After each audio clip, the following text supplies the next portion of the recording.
The story begins late at night in a very strange, snowy white room.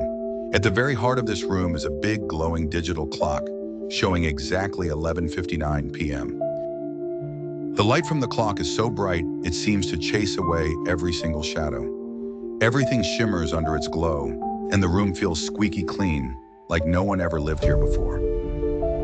Ava steps into the room. She is 25 and she hasn't slept well in a long time. Tonight she wishes for sweet dreams.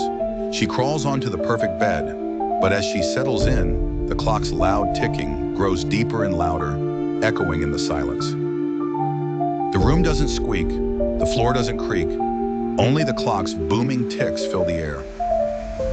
Ava squeezes her eyes shut, hoping for rest, but the red glow of the clock pierces right through her eyelids, flashing in strange shapes behind her eyes. She sighs, turning away from the clock, but even then the numbers seem to dance in her head. Time slips away. Suddenly the clock reads 1:1 a.m., counting each second, its sharp tick-tock battering the walls like a drum. Ava presses her pillow against her ears, growing annoyed. She tosses it at the clock, but it doesn't even make a thud.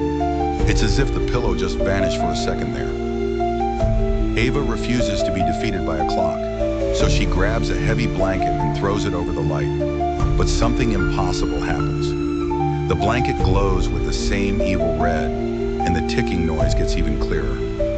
Her defense has failed, and she starts to wonder, is this clock magical? Now it's 4:00 a.m. Ava paces in circles. She hears a low hum coming from the walls themselves, growing louder, closer, and deeper.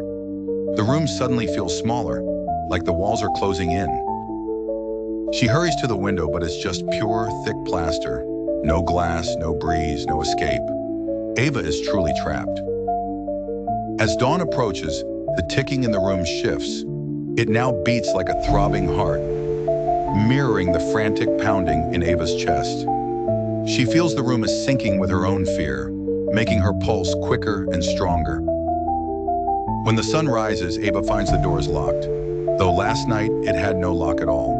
Her only exit is gone. She scratches and picks at the walls, but her nails leave barely a scratch. The walls are smooth and unbreakable. When Ava glances at the clock's glass in a quick flicker, she sees a pale face staring back from behind her, a ghost or a memory, all gone before she blinks. The walls begin to radiate strange heat, like they have a terrible fever, and Ava's head begins to spin as she stares at the still, ticking clock. Another night falls.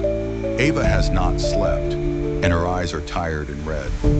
The clock now reads 7:32 p.m. When she looks close, the face of the clock is scribbled with tiny, frantic notes about sleeplessness, as if someone had written them in desperation.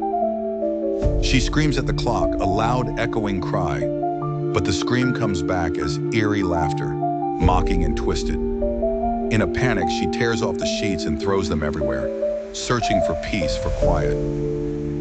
She finds a tiny note hidden tightly in the mattress stitching. It never stops watching. Don't look for the eyes. Ava is desperate. She rips chunks out of the foam mattress, stuffing them into her ears. At last, sweet, absolute silence. Ava sighs, feeling safe. She opens her eyes and the clock is gone. In its place, the wall now sports one giant, staring eye. It blinks slowly, letting out a wet, bone-grinding crunch that vibrates deep inside her. Terrified, Ava rips the foam from her ears. She realizes that the silence was the trap. Now she hears everything. The eye begins to weep black, thick tears, which flow down the sterile wall and pool in the corner, wriggling until, with a ripple, they form a small, whispering mouth. The mouth sings to her, softly, "Sleep now, we are awake for you." Instead of comfort, the words send a shiver down her spine.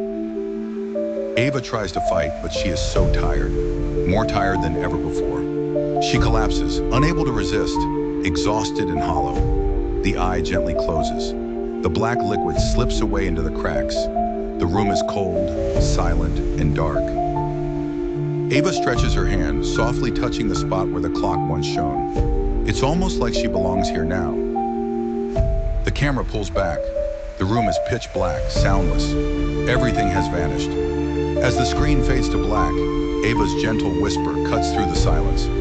1:00 a.m. Awake. And maybe, just maybe, Ava's now watching the next visitor, her face hidden behind the wall, taking the place of the sleepless clock.